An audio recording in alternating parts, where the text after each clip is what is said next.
I am so disappointed to you all. Akala niyo hindi ko alam yung mga pinagagawa niyo na pinag-uusapan niyo ako sa GC niyo? Hala, sino nagsumbong? So, totoo nga, Mr. Stitch.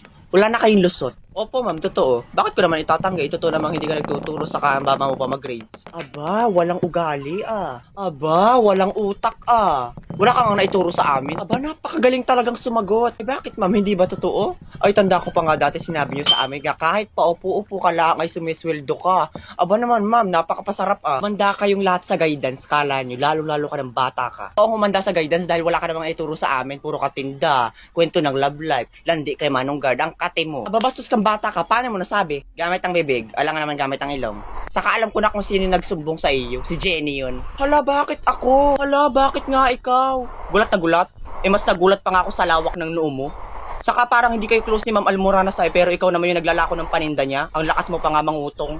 Jenny, huwag kang mag-alala. Akong bahala. Sisiguraduhin kung hindi ka mag-guidance. Yan lang mga kaklase mo. Wow! Big word with bad breath.